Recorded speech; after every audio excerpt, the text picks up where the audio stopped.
My name is Valerie Novack. I am an Afro-Latina female. I am sitting in a room, kind of bare room. I am a Black woman with glasses, and then I am doing this presentation with Justice Shorter, who is calling in from the phone, who is also a Black disability rights advocate, who is blind. Justice, if you want to give some more introduction there, but Justice will not be using video, is calling in from the phone. Absolutely. Thank you, Valerie. This is Justice Shorter. I'd like to welcome you all to a disability justice approach to disaster assistance, where we intend to reimagine the ways that we prepare for, respond to, recover from disasters, fires, humanitarian crises, pandemics, police brutality, all types of emergencies. So we have no shortage of things to talk about and discuss here today. I am, as Valerie mentioned, doing this from my living room area, but I am only on the phone, and that's for accessibility purposes, so that I can hear my notes and be able to give you all the most pertinent information related to this presentation. I thought that would be more valuable than you all just looking at my face, but there are pictures, I'm sure, online that you can go to if you need to see who I am. But I'm happy that you all chose to join us today. We have what we're hoping will be a very robust and relevant discussion and planning or in mind for you all today. So we're thankful and excited that you all are joining us today. Valerie, we can hit the next slide. I gotcha. All right. Awesome. All right. So you all should now be seeing just a couple of questions, a couple of points here with regards to accommodations. And if you have any accommodations or if there's something that's happening as we're presenting that for some reason makes our presentation inaccessible to you in any way, please feel free to connect with Sarah or throw that information in the chat so that one of the event organizers can assist you. By all means, we want to make sure everyone has equitable access to the information that we're presenting. I'll also just make a quick note. I am located near a fire station, which is quite fitting given the work that I do, but that also means that it could get a little wild around here. So if in the event that a large emergency vehicle comes streaming by, I will try my best to shield you all from the sounds. But that may require me jumping on and off mute, especially while Valerie is speaking, so that I'm not interrupting the presentation. And we also want to make sure the interpreters have as much access as they can and not being just unable to hear us based on the external sounds that are coming outside my window. I also utilize a screen reader. So that means that I will be listening to my computer as I'm speaking. So I ask for you all to provide me with a little bit of grace, because there will be some pauses as we go so that I can listen to my computer and listen to my notes as we are actively presenting. With regards to the flow, it will be a back and forth between Valerie and myself, and we will make a concerted effort to say our names every time so that the captioners and interpreters know exactly who is speaking at every switch as we go throughout the slide deck. But just bear that in mind. We will, there's kind of this constant rhythm of us going back and forth as we go through the content. So we will go through, we'll give you guys a little bit of background on how we came to focus on disability justice within the work that we're doing, what was the source of our inspiration and our motivation for doing this work. We'll go through a couple of definitions. We'll give you guys some starter stats that really help to steep us in the relevance around why we're looking at these issues. And then we'll kind of segue from that into examining these issues from a legal lens. And then from there, we get to our real centerpiece.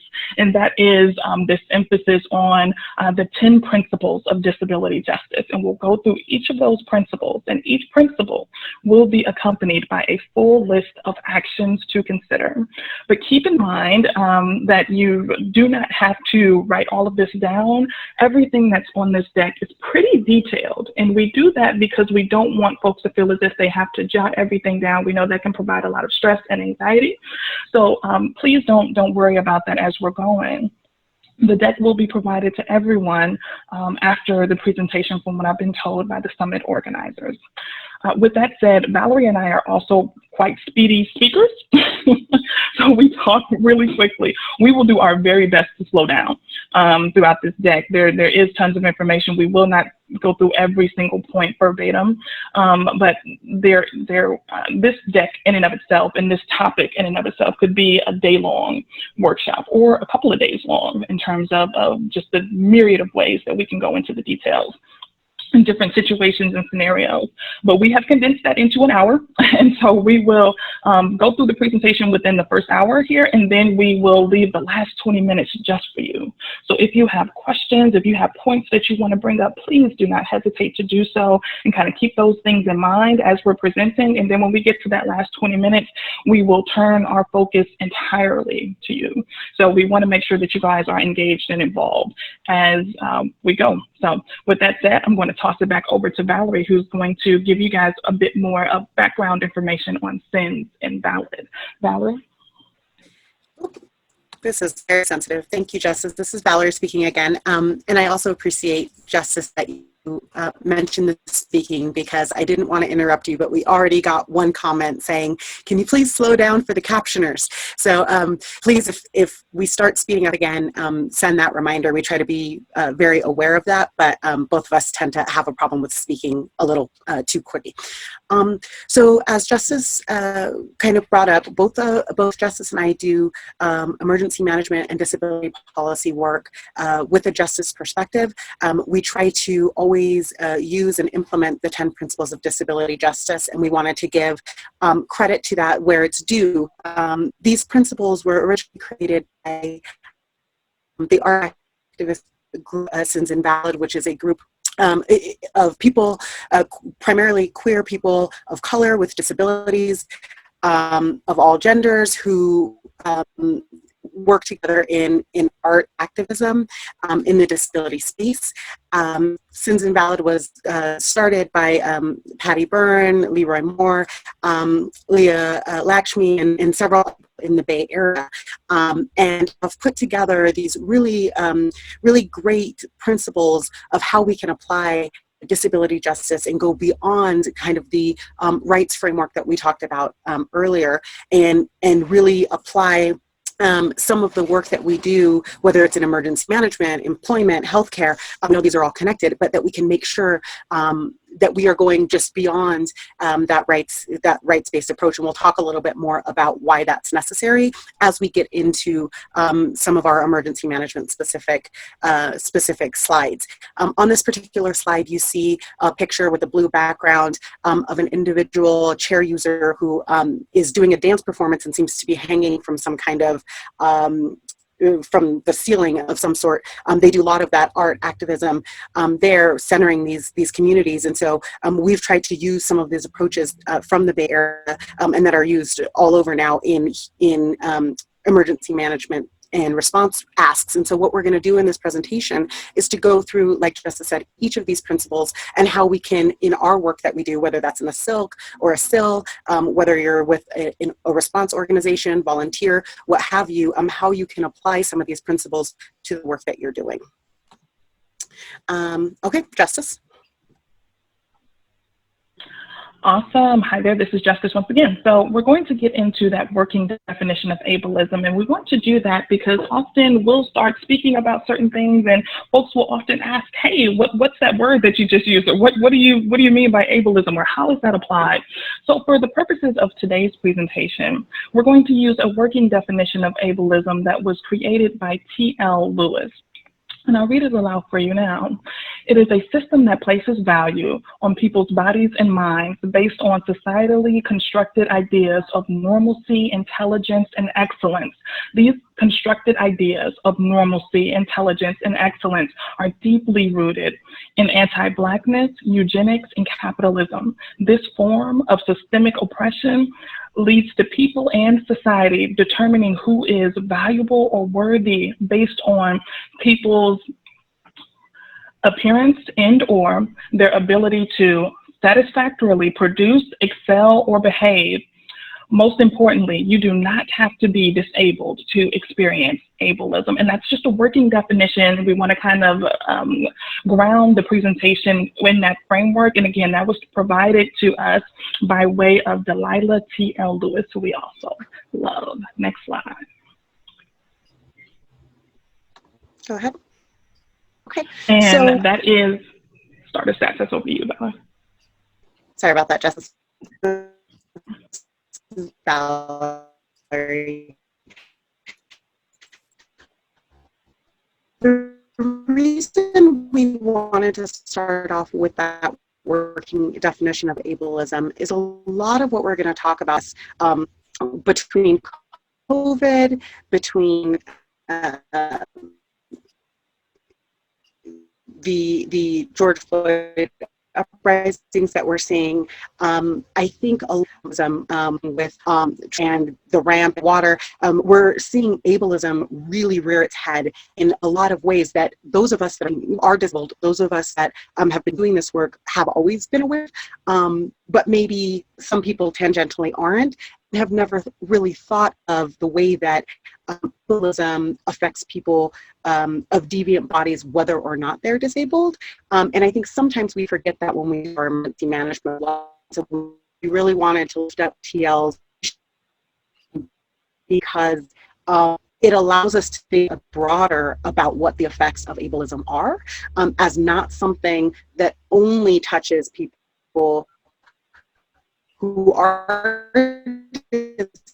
disabled, but affect our entire culture. And on racial disparities in emergencies, these are not specific to COVID and police brutality, but we kind of have a myriad of examples here to kind of set the framework for why these principles are going to be important. So one of the things we pulled out was we're showing rates very similar to now, where Indigenous people had mortality rates that were 4 times higher than other groups. And when you're 2% of the population, those numbers are huge to your culture. That same flu we saw, again, very similar to COVID, where we had very disproportionate rates. You show here that white people were affected at 3 people for every 100,000 people, whereas it was almost 11 for every 100,000 people for Blacks and 8.2 for Latinx people. We see this third point that we have on here kind of fits to that working definition about whether or not you're disabled. Non-English speaking people were disproportionately and are disproportionately affected during disaster events for not speaking or understanding or reading the primary spoken language here. We see the same thing with lower income individuals, and we know that a lot of times us disabled people are also in that group, right? We know that poverty and disability often go hand in hand, and so when we talk about lower income people broadly, a lot of times that includes many of us that are disabled as well. This particular stat I am going to read here. It says, due to the racial disparity in pay, disproportionately people of color, Black men made about $15 hourly average to Hispanic men's $14 to white man's $21 in 2015. The reason I think that that's important to bring up, particularly in the context of emergency management, is that we often don't consider, and I think we're seeing this play out in real time, that often the people that are already disproportionately affected in low-income communities are also the people that we are pushing out. You know, right now we're using this term essential workers, right? But a lot of those workers that we're pushing out to be at a disproportionate risk in these emergency situations are already at a disproportionate risk because they're low income. And so we'll talk a little bit about that as well. A few other things, we have increased institutionalization, and we're seeing with COVID now, and we have a whole slide on it, how detrimental this is in our particular instance. Even outside, we have example after example. There have been, there was over 600 in Hurricane Katrina, over 600 incarcerated individuals kind of who have disappeared. There were incarcerated individuals in flooded prisons. We had, during Superstorm Sandy, I believe the number was 4,000 nursing home residents that were lost for several days amid transportation. We had the two women who were being transported by police between institutions, who were killed in, I believe, South Carolina, who drowned. So we see this, the problem of institutionalization, both in an increase of institutionalization during, I believe it was Irma, and this happens regularly. We had cops arresting people and putting them in prison, quote, for their safety, right? So they wouldn't be shelterless during this time. And so the increase of institutionalization, whether that's in a psych ward, a prison, or a nursing home, but also people who become disabled or who are trying to seek treatment during emergencies, who then also get into institutionalized. Domestic violence is a major increase that we see in emergency situations. And so we know the numbers on disabled people who are who have violence on them because from a caretaker, from a spouse, from a parent, and domestic violence we see also increases in these emergency situations. And so there are many ways that aren't just specifically the response, in which we need to consider both disability and the intersections of people's life experiences and identities. And so that's what these 10 principles are going to focus on. As far as the coronavirus pandemic, we're talking particularly about both nursing homes and the racial breakdown here. I have some numbers that I just recently pulled from the CDC showing very similar numbers to what we talked about with H1N1. The indigenous people, Alaska Natives, right now have approximately 5 times higher rate of COVID contraction. Non-Hispanic, Black individuals, also 5 times as high. Latinx people, approximately 4 times as high. And on the screen here, we have a bar graph that I pulled from the CDC giving some of those numbers. And I do have the alt text in there if you'd like to look at that further when you get the deck. The same thing that we're seeing with nursing homes. Recently, there was a committee meeting that came out, and the number that they didn't have it on paper because some reporting issues, but they were estimating in this committee that about 55% of the deaths from COVID at this point have taken place in nursing homes. And so I know the disability community has really been rallying around this, but one of the things that we haven't really heard that we put on this slide here is that nursing homes where there are a stronger or larger percentage of Black and Latinx people, regardless of location, regardless of government rating standard, regardless of finance, are showing larger numbers of COVID deaths than nursing homes that have less than 5% non-white residents. And so even within these settings such as nursing homes, where it seems like we can all find common ground in the disability community, we are showing that nursing homes that cater more to Black and Latinx individuals have higher rates of death and COVID infection than nursing homes that cater to white disabled residents, right? So these are very, very real disparities that exist even within the disability community. Justice, would you like to take the next slide? Absolutely. Thank you, Valerie. This is Justice. So now we're going to focus on the crisis of police brutality. So to be clear, police brutality is an ongoing crisis in America.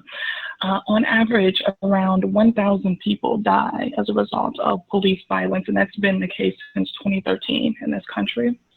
About 30 to 50% of those killed each year by police violence, 30 to 50% of those individuals are thought to have some sort of disability, mental health consideration, or access or functional need. Black people with disabilities are 5 times as likely than white people to be killed by the police. Latinx and indigenous men are also more likely to be killed by the police. People with disabilities make up around 1/3 of those in prisons and about 40% of those in jails. We understand this to equate to a very central theme here, which is both prisons and police brutality could be a cause of disability as well, right? If you understand this within the context of what's going on in this current moment, and we've updated this PowerPoint because we initially created this last year, but we've updated it to include the coronavirus pandemic, but we've also updated it to reflect the current situation that is underway, that has happened in response to just the continuation and the consistency of police brutality, police violence, vigilante violence. in this country as well. What you will see in a more integrated sense in terms of understanding the intersectional perspective of both Black people and people with disabilities is the push for the acknowledgement of hashtag Black Disabled Lives Matter. And that comes to us, again, from the movement for Black Lives. And very early on, I say around 2014, 2015, on one of their original websites, this is when they first got started, at the very bottom of that website, they had all of these hashtags reflecting the varying experiences of Black people in this country. So it was the hashtag Black Trans Lives Matter, hashtag Black Women's Lives Matter, hashtag Black Disabled Lives Matter. In that same thread, hashtag Black Disabled Lives Matter is really a rallying cry for many Black, Indigenous people of color with disabilities right now to be included in this current uprising, historic uprising that's underway. So one of the things to keep in mind, though, is that that wasn't just a frame that was noted at the very beginning of the movement for Black Lives, but it continues today. If you go on their national website and you look in the About section, it will say that the movement for Black Lives specifically aims to center those who have been historically marginalized in Black liberation movement. So that includes individuals with disabilities, transgender folks, as well as women. And so you have people with disabilities who are out there protesting, again, in recognition of that startling statistic that I mentioned at the very top of the slide, which is around 30 to 50% of those killed are Black people with some sort of disability, mental health consideration, or access or functional need. Folks are out there to say one central message, which is that being disabled while Black should never serve as justification for discrimination or the use of deadly force. So this is not a separate or segregated issue, but it is an extension, it is a deepening of this conversation around the centering and the celebration of Black lives, as well as the end to police brutality and vigilante violence in this country. Next slide. There's also tons of material if you all want to take a look. There's tons of material online that shows Black people with disabilities, Black Indigenous people of color, both with and without disabilities, as well as supporters who had been protesting. There was protests in DC, Detroit, Milwaukee, hometown, from Milwaukee, Wisconsin, as well as the Bay Area. I think there's been protests out in London. So people with disabilities are out there and letting folks know that we are a part of this conversation. We've been here, we are here, and we intend to continue being a part of this conversation moving forward. Right now, you should see a slide on your screen that says the legal lens. Is that correct, Valerie? That is. Just want to come. Okay, cool. All right, so now we're just going to look at this from the legal lens. We want to focus on this really quickly because sometimes being out there speaking with folks in emergency management who don't have a disability competency, sometimes folks will operate under the false assumption that to help people with disabilities is some sort of charitable consideration. So yeah, I just did it out of the kindness of my heart, or those people need some sort of help. And so we did it because we care. And you know, be that as it may, and I'm happy to know that you care, but that also this is not a charitable consideration. It is steeped in legal justifications as well, right? So it is enshrined in our laws. So we look at that in relation to the ADA, specifically Title II, that focuses on state and local resources and services and programs. And the reason why I always like to emphasize that is because disasters are local, right? If anybody works in the emergency management sector, that phrase is commonly said, right? Disasters are local. So a lot of the decisions that happen in a lot of ways that disasters are handled, and a lot of the ways that programs and activities are implemented, a lot of that is directed and implemented on a local and state level. So we want to make sure that that folks are recognizing and integrating the ADA and what that means. So we want to look at that in terms of physical access, right? Are the places where disaster services are being distributed, are those places accessible physically? So are there physical accessibility checks that are happening at these locations?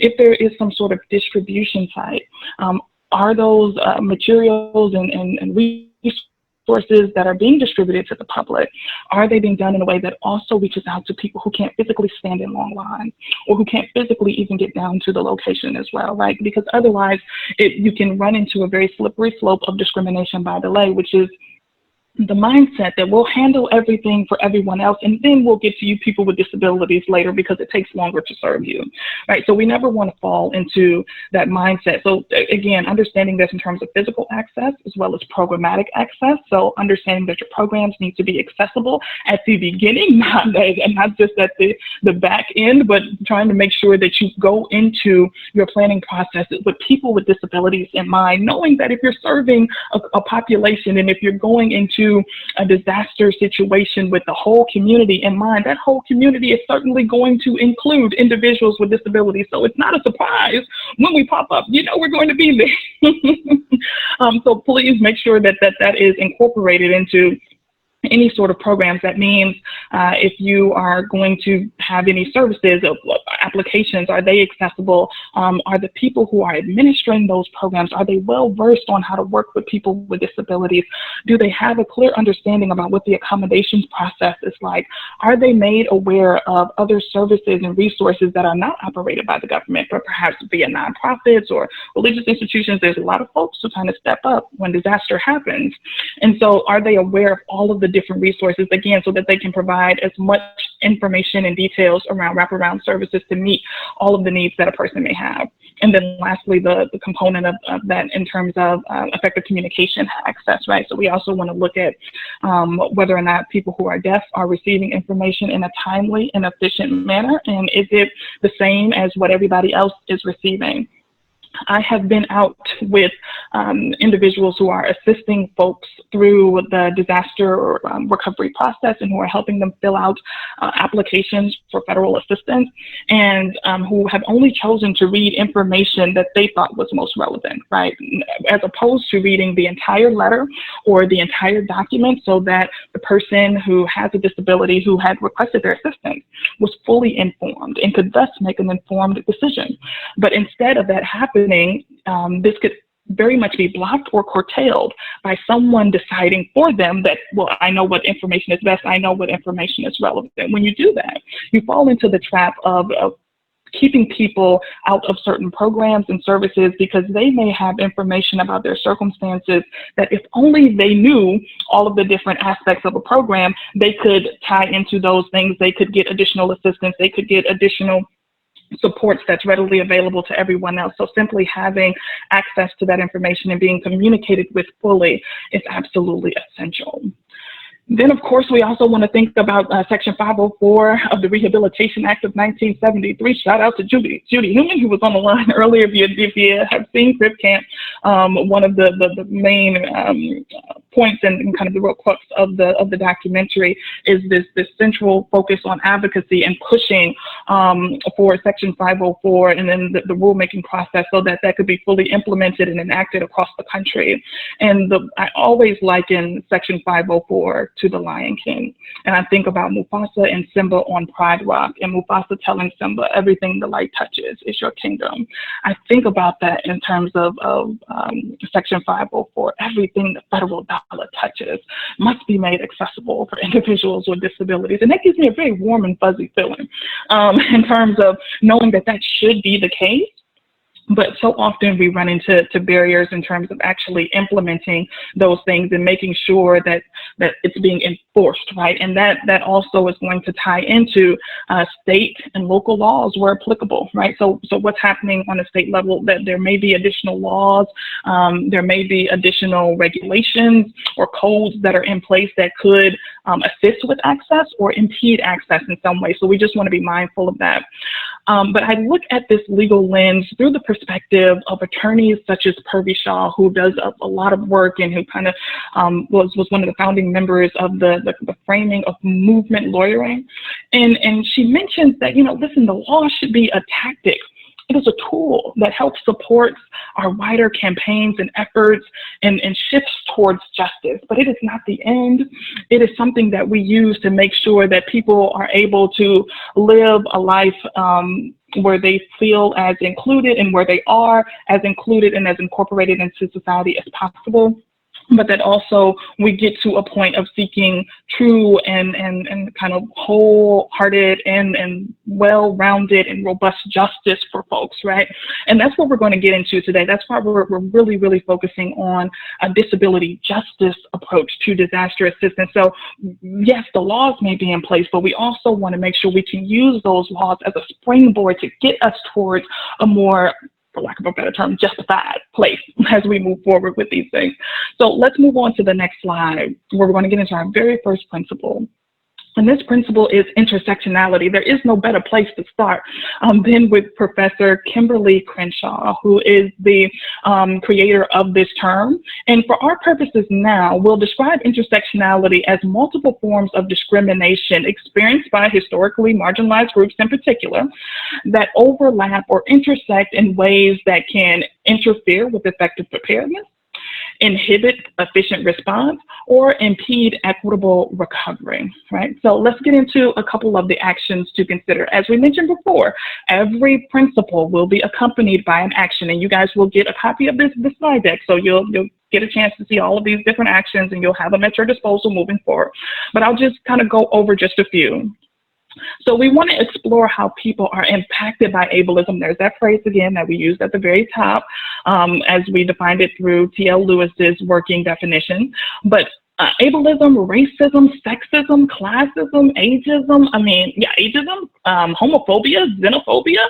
There's so many different things that can affect somebody's ability to prepare for, respond to, and recover from disaster. And being treated in a way that is discriminatory or being provided with some sort of prejudicial treatment or inherent bias really does impact somebody's ability to recover or to navigate the entire disaster cycle continuum, right? So it's important for us to understand how we can use intersectional approaches to advance operational standards across disaster activities. We want to co-design emergency plans alongside historically marginalized communities. So not just we're going to do this for you, but we want to do this alongside you.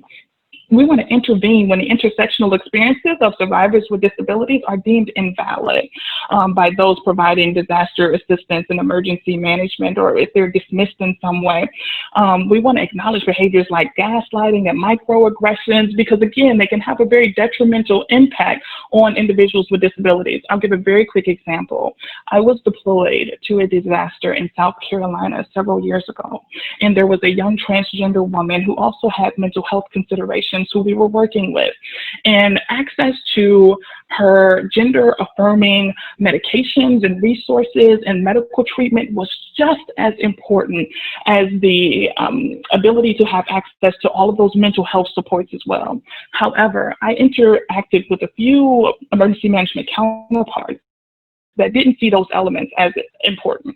They only saw the aspects of elements related to her mental health considerations to be relevant and worthy of prioritization. But when you spoke to this young woman, she was vehemently clear that access to my gender affirming resources and medications and support systems, this is equally important to my survival as anything else. So please don't split me in half, and I'm paraphrasing here, but please don't split me in half and minimize my experiences and say one half of me has the right to be supported and the other half me doesn't. That in and of itself is dehumanizing, because you literally strip me of different parts of myself in order to receive assistance and services, and that is never something that we want to do, right? So we just want to be mindful of that. Next slide. We're going to move on to principle number 2, which is leadership by the most impacted. So I'm going to very go through a framework that I use all the time, and we've been using in this workshop since we started, and it is the ladder of citizen participation, and this was created by Sherry R. Arnstein back in 1969. So the lowest rung of this ladder of participating, right, we're talking about inclusion. We want to move away from the illusion of inclusion and actually get down to the root of the thing in terms of actually making sure we do this in a substantive way. So we're going to go up this rung, and we're going to start here at the very bottom, which is manipulation. So this is knowingly interacting with people so that you can manipulate them towards a specific or predetermined end, right? You don't have the best intentions, But you do hope to just kind of manipulate them into making certain decisions that perhaps are not going to be for their overall benefit, but might benefit others who are not those that are the most directly impacted by the situation. The second rung of this letter is therapy. So this means interacting with individuals as a way of only addressing the symptoms of a problem, but not really the cause. So for example, if you want to look at this from a climate justice perspective, it would be along the lines of going after some of the plastics that are in our ocean and really kind of focusing on that and working with different companies to only address the plastics that we see polluting our oceans and our waterways, without giving equal or perhaps even more attention to the fact that our waterways are being flooded with industrial sized components of trash, right? So we want to stop that from happening altogether. So we want to look at that in such a way. It also, another example could be a factory that's in a community that is emitting all types of pollutants into the air. And instead of dealing with that factory, we put some sort of mobile health clinic out there, right, that comes to visit this community twice a week. So it gets at some of those health concerns, but it doesn't stop the problem from occurring. So that's more of a therapeutic approach. Number 3 is informing. So again, we're just working our way up the ladder. So number 3 is informing. So this is a one-directional form of engaging with the community. So this is just, we're going to tell you what's going to happen, and don't call us. And we also won't call you, but we'll just tell you what we've decided in our back room, right? And we'll let you know what happens. Number 4 is a step above that. That is consultation. So that means that we'll call you when we deem it necessary for you to be involved in these conversations, right? So when we think that your opinion is necessary, or when we think that it would help our efforts, then we'll call you in and we'll consult with you. You won't be fully a part of this process, but we'll let you know when we deem it necessary for you to be involved.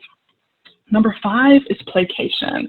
So I often tell people that this is what happened after you have pissed people off.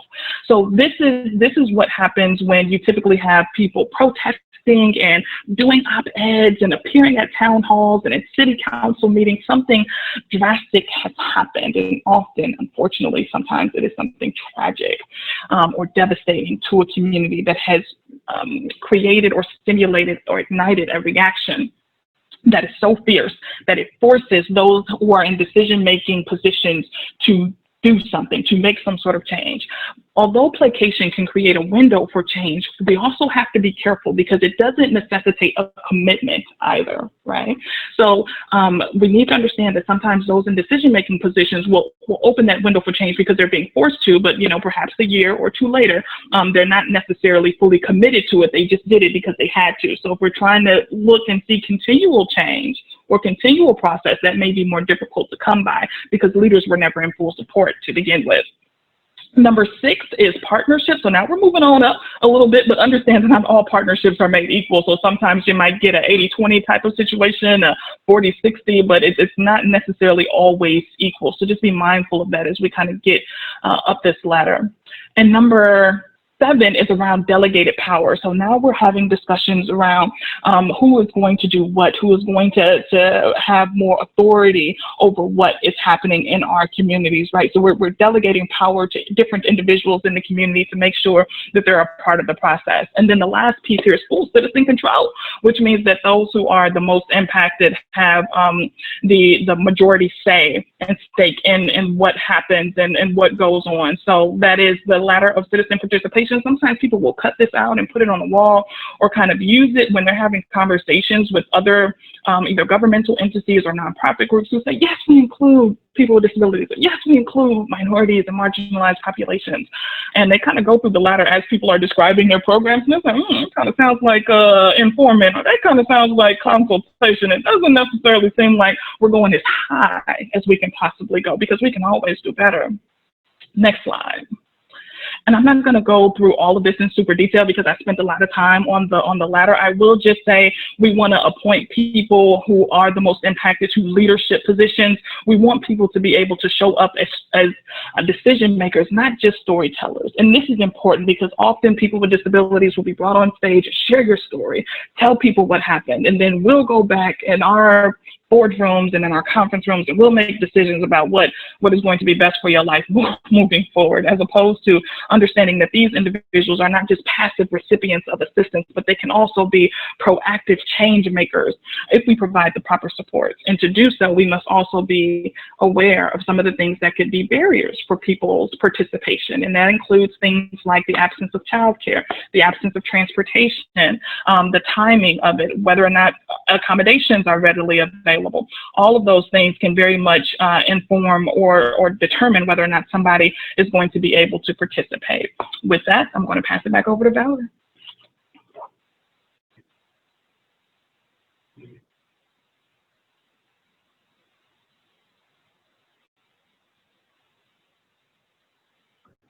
Valerie, are you still there? Thank you, Justice. This is back. I'm going to go through the next couple principles, and I'm going to. Yep. Can you hear me? Are you all able to hear me? I'm having a little trouble hearing you. You're cutting in and out.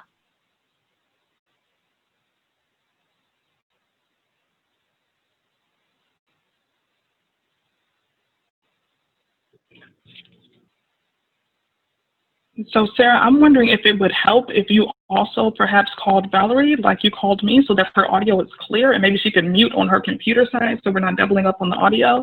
But I'm hoping my audio is clear, but maybe that would help the ins and out we're hearing with her audio. Absolutely. Does that sound right to you, Valerie?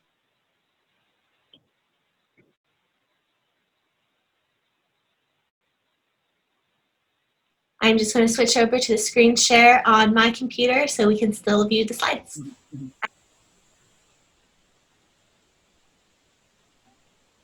That sounds awesome. Thank you. Are you all able to hear me? I can see those captions coming up, but then it says, hello? I can hear you great now. We can hear you, Valerie. Oh, okay. Yeah, it's just a little bit of a delay, I think, but now I think we got you. If you stay in that position and like that, don't move, I think we got you. Okay, I am so sorry, y'all. I am in the middle of a move, and it's been troubled. Sarah, do you still want me to go ahead and share my screen, or did you want to go ahead and share the? No, go ahead and go for it. Okay. I am so sorry, you all. So I'm going to go through this kind of quickly because I know we're losing some time here, so I apologize about that. So the third principle that we have here, let's go ahead from current slide. Here we go, is anti-capitalist politic. And I know generally we can spend a lot of time talking about this. I know it's a very touchy topic, but I'm going to go through it kind of quickly because I think there's some other that we need to spend a bit more time on in this particular group. But when we talk about emergency preparedness and response, it is really important to keep this in mind. And I know this is not something that's not going to land with everybody as far as being particularly anti-capitalist, but being aware of the way that our economic system pounds the devastating effects of emergencies is extremely important to our response. So not only we have a lot of the issues very in a very rural way, a lot of the extreme weather events, a lot of the climate changes that we're experiencing are due to that production. So, Justice mentioned examples about, a factory in a neighborhood, and environmental racism that is attached to that capitalism is a creator of disability, often for Black and Brown community or low-income communities. But we also need to think about the way that resources are distributed, who has access to those resources. One of the things I often talk about when we talk access to fundamental needs is transportation. Being carless is sometimes an access issue, but it's a lot of times an income issue. So different things like that really feed into one of the other things that we're seeing with a lot of the calls to fund or when we talk about school safety. I do some work in school safety and often mention we are now in an actual industry that is the school safety industry. So we now exist in a reality in which school shootings and keeping children safe from school shootings is what puts food on people's tables and pays their mortgage. And there's a real tension there that we are required to evaluate. Because when we do this work, our goal should be to make sure that our response and our preparedness is such that these tragedies don't happen, but that there is an opposite side of that and a reality to that. Tragedies happen are some people's bread and butter, and that's a tension that is real and that must be considered when we talk about how we respond. And so some of the actions to consider here: consider how economic development contributes to the events that we're seeing in real time, and then prioritizing the rebuilding in underserved communities. We see this all the time. Just last year, I was doing some housing work and had read and researched some things about Superstorm Sandy and the amount of public housing that was damaged in that storm. And a decade later, at least at the time, only one of those housing complexes had been rebuilt to completion. So even though we knew that a bunch of underserved communities had their homes destroyed, and even though it was required funding that was going through, we know we have these legal protections and millions and millions of dollars going to the government. There was no incentive and no urgency in rebuilding those communities for these underserved communities, right? And then, of course, considering unequal access to resources, especially because I know we have a lot of Silk people that are here. A lot of times I see even SILs that put together packets that say, oh, you need to have XYZ if an emergency happens. You have, your 3 weeks of food and water. You need to have your extra medications, but without any consideration to the true financial difficulty in doing something like purchasing a month's extra of your prescription. That's assuming you can get a prescription to do that, right? It doesn't consider how expensive it would be to have a backup generator if you're worried about losing your electricity and need to be able to, you're electricity dependent, whether that's because of you use a motorized wheelchair, or you have medicines that need to be refrigerated, or you use a ventilator. And so when we put together these kinds of packets and in informational sessions and things, not considering the true financial burden that some of these sessions hold, it really creates a barrier to people being able to actively prepare for these events. So again, we have some more actions here. This last one we added because we realized that it was really being overlooked, which was recognizing the right to return to communities. And so this kind of goes to that piece I mentioned earlier about underserved communities. Often, even within like our FEMA support dollar structures, we will fund for people to get out of their community when a disaster has hit, with no provisions to make sure they can get back home, no provisions to make sure their home still exists or that they can afford to go back. And often we see city planners and local governments use these opportunities as ways to, quote, clean up, right, some of the problem areas that may have been affected by these disasters. And so not only then do we unhouse people, often who are already in very precarious situations, but then we make it so that they have no home to go to once those cities have started recovering. And those are areas where those of us who have some sort of power in these situations, who maybe we work with our local governments or city councils, we work with our regional councils of governments, or with our local EMS, have a place to stand up and make sure that those communities are still have a home that they can come to. The fourth principle is commitment to cross-movement organizing.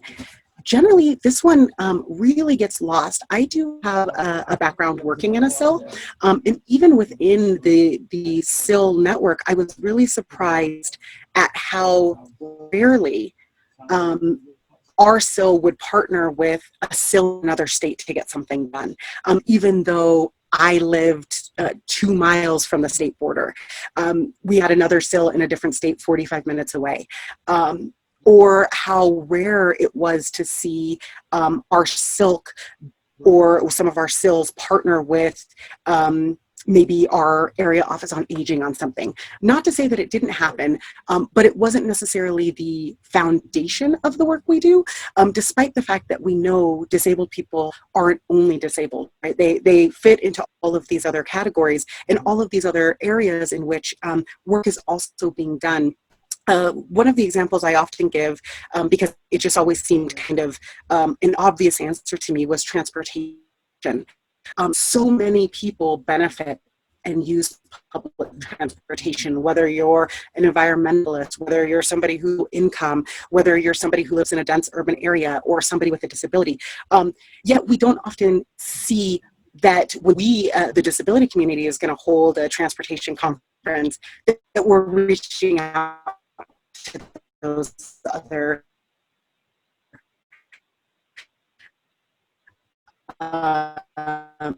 movements, and often less to bring those people in, to give education on how to include us at the table. But it also makes our ask bigger and larger, because we know, and we've seen this historically over and over again, that things that benefit people with disabilities benefit the larger, the general population. And so really branching kind of outside of just what we're doing in the disability community to say, hey, you also have similar goals to what I'm trying to accomplish.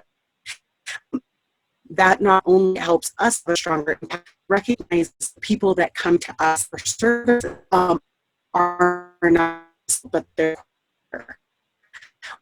or they're disabled and low income, and they are also fighting in these other arenas that maybe are silk wills.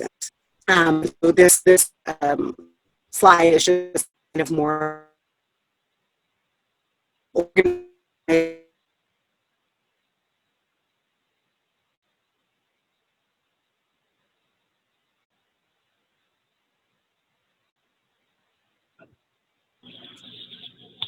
Hey, it's Sarah. I imagine Valerie is just trying to fix her audio, so I want to give her a second to come back. But just does that. Oh, I think that she already came back. I'm going to go back. I'm going to turn off my video. I'm not sure what's going on with the internet here. It working fine earlier, but yeah. So especially in the emergency preparedness realm, a lot of stills are not doing this as their primary job. So using this as an opportunity to make sure the people who do this 24/7, 365 are aware of the needs of people with disabilities in emergency is an area we can have real impact when it's not, when maybe your advocacy employee is only able to work on this part-time or something like that. It becomes even more important to make sure we have those strong cross-movement relationships, so that when it's something outside of our purview, that we have created the kinds of relationships that allow us to speak to those the people that are in power and those tables and say, this is where we really need your help, or this is where we're not being successful. But we don't necessarily have that power unless we cultivate those relationships across movements. Okay, go ahead, Justice. Awesome. So for the sake of time, we're going to just kind of breeze through the next couple of principles, all of which are equally important. But again, we do want to have time to speak with you all for just a bit, so we want to be mindful of the timing issue. Right now, we're on principle number 5, which is recognizing wholeness. If we can agree that people have inherent worth, then all disaster activities should prioritize safety, dignity, accountability, participation, and do no harm. Right? So that is very clear, that definition or that framing. Next slide. So what are some actions that we consider around this? Let's consistently express how we can make space for survivors to show up for their whole selves, right? Like without fear of mistreatment, right? So how can we continue to let people know, even if it's the way that we train our personnel, or if it is the way that we interact and engage with folks and encouraging folks to let us know if there's different aspects that we are not addressing, or if there's something that is missing here in terms of them being able to show up as their whole and full selves. Let us know that. But creating that atmosphere is often enough for people to feel comfortable and safe enough to open and kind of convey things that might be challenging for them. Also, be mindful that people with disabilities are also first responders, they're emergency managers, a part of families in the community. So we want all of those things to be brought to the table. If you're working with someone who has a disability, recognize that that person is also a mother of 5 and could be the mother of 5 toddlers, which is its own set of circumstances and conditions. So be mindful of those things. If there are services that are provided for, mothers, or single parents, make sure that people with disabilities have access to that. And also, like I said, make sure that you recognize that aspect of somebody's identity, and also just, who they are as people, right? That they have all of these different elements that should be prioritized and we should be mindful of, so that you give them access to those things.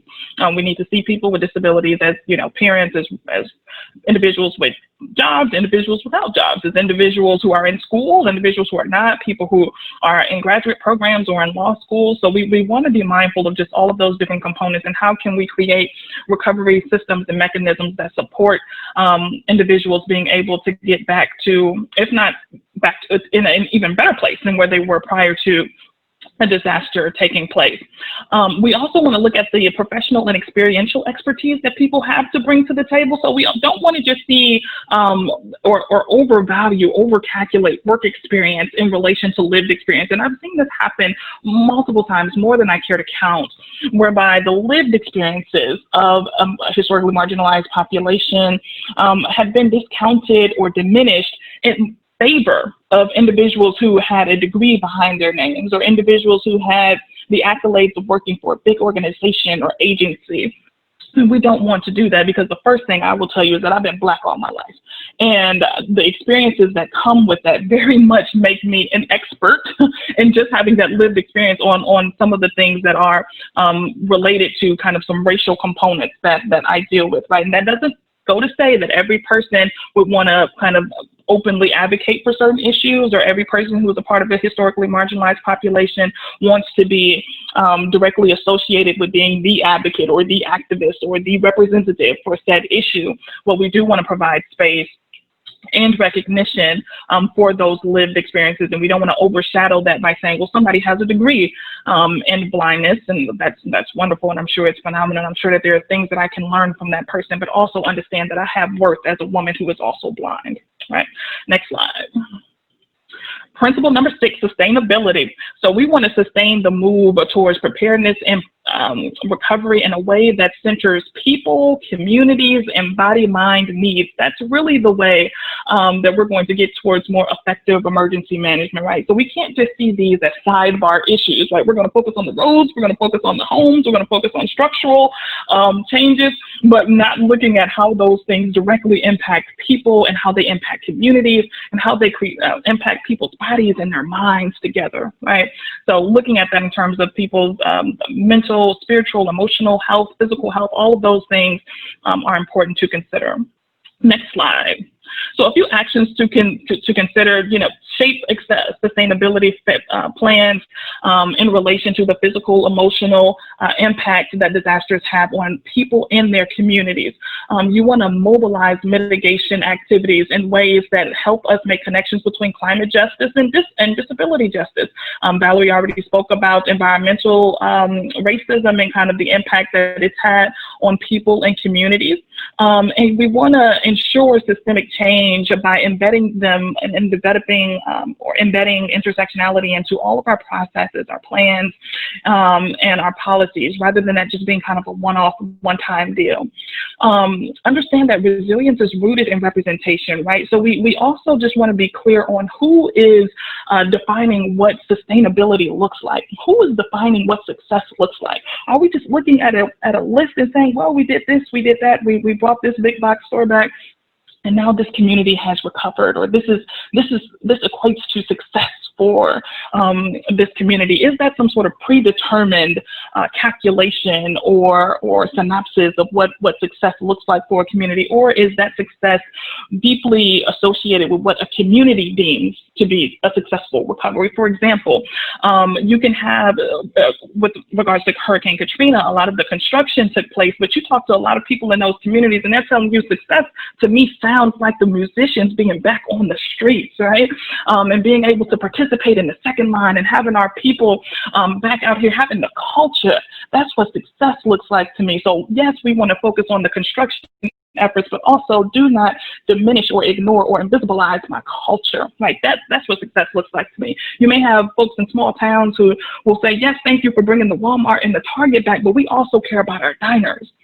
We also care about our mechanic shops. We also care about our arts and crafts store, right? This is where a lot of our older folks would come and have, weekly sessions, and it was a way for people to commune and to be together with one another. When you tell me what, success looks like, that is what I respond to you with.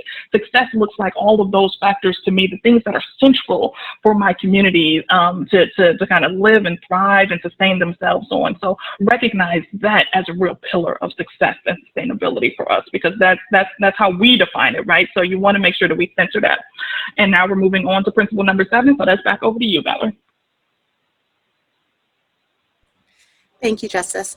So on this principle, we have commitment to cross-disability solidarity, and we have a image here of a bunch of hands of various skin tones kind of coming together.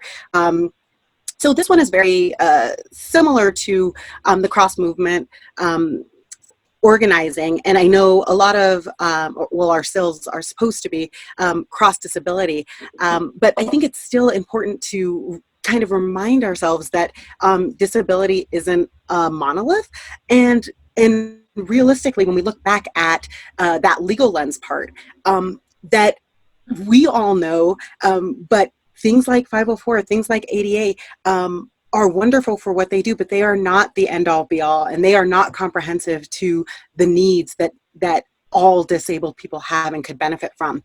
And so I think it's really important that when we have that cross-disability solidarity, that when we are the ones that are responsible for holding events, that we're creating materials, that we're being part of initiatives, that we're remembering that the spectrum of what it means to be a person with a disability, and what it means to be a person with a disability that is being affected by an emergency situation.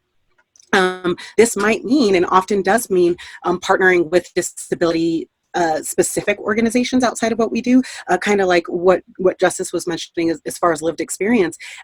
When our work is to respond cross disability, it's very easy for us to miss things that for example, center that just serves deaf people, or a center that is specific to mental illness, can alert us to that we might be missing, simply because the plate that we're looking at is so full.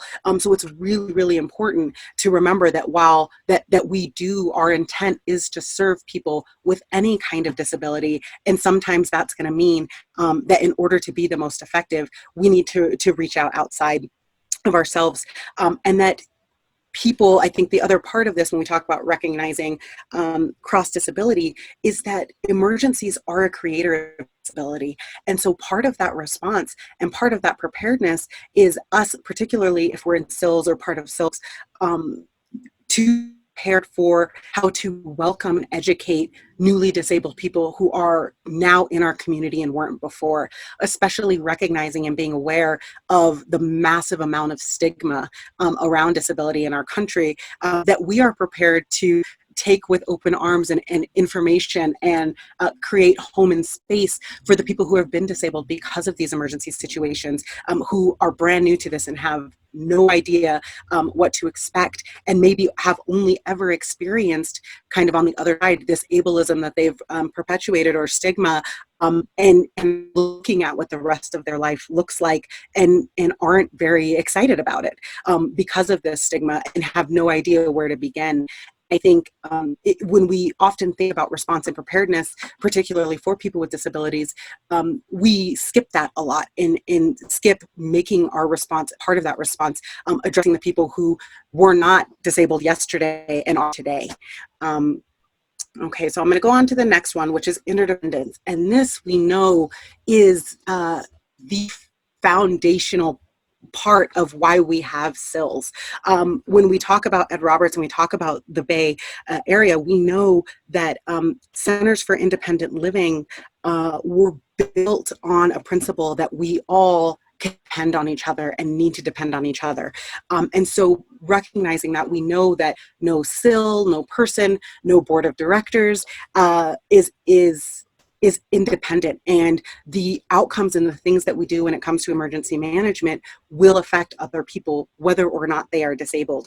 And when it comes to preparedness, we know that interdependence is key. We know that disaster, like Justice mentioned before, disasters are local, but they do not recognize the boundaries that our localities have created. They don't stop just because your county line is there. A flood or a tornado doesn't care whether or not your paratransit is going to cross this road, right? Just because we've decided that's where a county ends. And so when we talk about interdependence, it's not only going to be partnerships between me and my neighbor, but it might need to be between several cities in a region, between several organizations or communities. And leveraging the strengths that each of those communities bring will be essential to having a local but comprehensive response to these emergency situations. Some of the actions that are really important as far as being something like a SIL or a SILC, where you're an organization and not an individual, is finding out who those partners are, maybe outside of your service area, because disasters don't care what your service area is. And so sometimes this takes the form of things like memorandums of understanding. Sometimes there's a little bit of juggling that has to be done because you have grants or requirements don't allow you to do work in certain counties, things like that. But we know that some of the disabled people we serve might live in those counties, right? So finding out whether it's nonprofit, whether it's government, even though it gets kind of weird, a lot of times charity organizations are doing work that maybe the governments can't. And so really finding out who else is doing this work and how can we really rely on each other to make sure that survivors with disabilities and people that are experiencing these emergency situations are being assisted in the most comprehensive way, regardless of where their location is and whether or not that's an area that is under our purview, right? And then the other thing is, as far as interdependence, that we really wanted to talk about, particularly in light of COVID in 2020 year we've had, is the shared trauma that comes from these emergency events. There's been an increase, I think, recently in recognizing the mental health effects of emergency situations and trying to make sure, we have crisis counselors and things like that. But also there comes a collective healing effort and growth and accountability that we need to do. So when we find out that something we're doing is not benefiting, helping these situations, this goes much broader than just emergency management, that we are also holding our organizations, our boards, our people in leadership accountable to avoid causing further harm. What we are sometimes seeing is that something happens to somebody, whether it's because of an emergency situation that is regional and kind of all-encompassing like a hurricane, or something that hits a little bit more individually like a COVID death. When somebody comes to our SIL to get support or resources, if we are becoming a place where somebody then experiences additional harm because we aren't intersection because we aren't cross-movement, because we aren't sustainably working, and we continue to do that, then we also become part of this problem if we're not making those accountability practices for ourselves. And then we can't be in that interdependent community, because those people that we're supposed to be serving are unable to depend on us to not cause them further harm when they come to us for help. And so that's something that's really important. I will kind of throw this out there before we do the collective liberation, just because I think it's really important, and it fits into this and made me laugh. I saw a tweet that was making the rounds recently that said, "Oh, you believe Black Lives Matter? That's great. Let me see your executive board." And I thought we could apply that. I've heard people say similar things when it comes to disability, right? It's part of why we have requirements like majority disability led, because we know the lip service of saying, well, these people depend on me, and I'm here for whatever the identity marker is. I'm here for the LGBT community, or the Black community, or for the disabled community. And then we see that we are nowhere represented in the actual work that they do. And so what that does is it means that we can't be interdependent on those organizations, no matter how much they say they're for us, because we know when we walk through those doors that they're not really for us. And I think that's something that we need to be very cognizant of as Centers for Independent Living, because in a lot of areas, we might be the primary resource that somebody has for their disability needs. And we need to be able to be somebody that they can depend on without additional harm. Go ahead, Justice. Okay, so I'm going to actually wrap us up because we are kind of at our time here. So I'm going to take us through these last principles in like lightning speed. So principle number 9 is collective access. So we just want to focus on how we can collectively meet access needs while simultaneously respecting people's independence and their self-determination when we're planning for emergencies and disasters, right? So how can we think about that from an access lens? Next slide. So a few actions to consider is that we want to invite people with disabilities to participate in when we create these disaster spaces that are usable by all, talking about universal design in that sense. We want to go to a variety of people with disabilities, kind of a variety of different organizations that serve different types of disabilities, right? And figure out if there's any access needs or any gaps, right, before we kind of finalize any disaster specific programs or activities. We also want to expressly mention how folks can gain access to accommodations or any type of access considerations. One of the main things I hear when I speak to firefighters or any sort of first responder or anyone doing this type of work in the emergency management realm is, you know, wow, I did not know that it could be as simple as, you know, putting a sentence on there to let people know that they are welcome. Just simply saying, please let us know if you have any access needs, or if, you know, contact Barbara if you have any questions around accessibility or accommodations, and we'll do our very best to make sure that that is handled for you in an efficient way and effectively as well. So sometimes it could be as simple as that. And now I want to kind of also just focus in.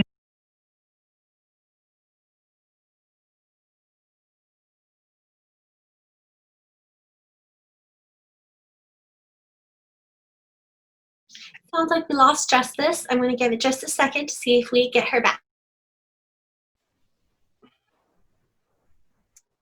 And if not, I can keep going here, but hopefully she hops. This is Valerie. I apologize. Hopefully she hops back on. I am so sorry. I'm not sure what's going on with the tech today. Oh, I think that's her calling. Just one moment.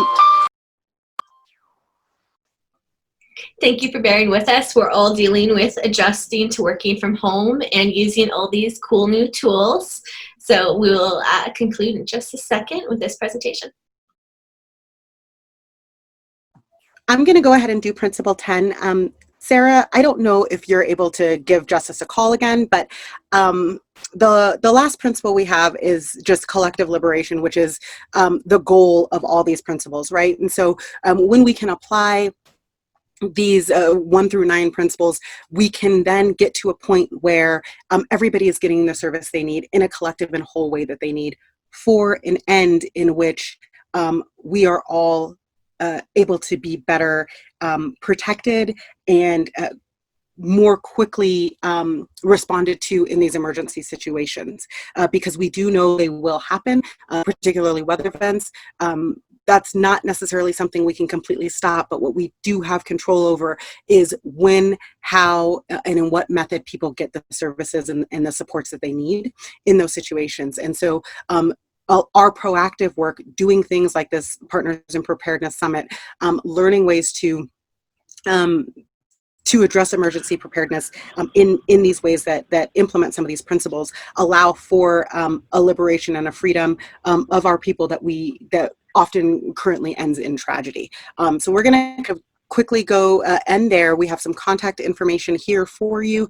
We also have sent the PowerPoints to Sarah Ann and to Arizona Silk, so they should be able to send those out to you. I did see some comment asking about that. So you will have access to these PowerPoints, and then there's our phone numbers and emails as well. I don't know, Sarah, do we still have time for questions? I know we were. Yeah, and I was just going to say I'm back, and also to say thank you to everybody for being there, even with all of the technological snafus. Hopefully you all have enjoyed today's presentation, and again, understand that the function of freedom is to free somebody else, in loving memory of Toni Morrison. So if there are additional things that we can do to support your efforts, please let us know. But I think given all of the tech issues and some of the other concerns, maybe Sarah Ann is kind of tight on time, but let us know, Sarah Ann, if you want us to address any questions. We won't have any questions today, but I definitely will be posting the presentation online and emailing the presentation to those who RSVP'd for this event. Awesome. Well, thanks so much, everybody. Please feel free to connect with Valerie or myself. This is Justice speaking. Yes. If there's anything else we can do to support you.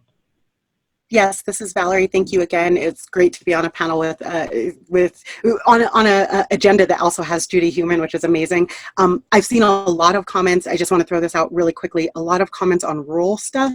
Please, if you would like to, definitely email me. We can have a full conversation. I've been in Ohio for a while, and so we have a lot of rural in there. So please feel free to send me an email. I'll be happy to have a conversation. For sure. Rural stuff comes up a lot of times in the work that I do as well. So please do let us know if there's anything that we can do to support. We'll be here. Thank you all.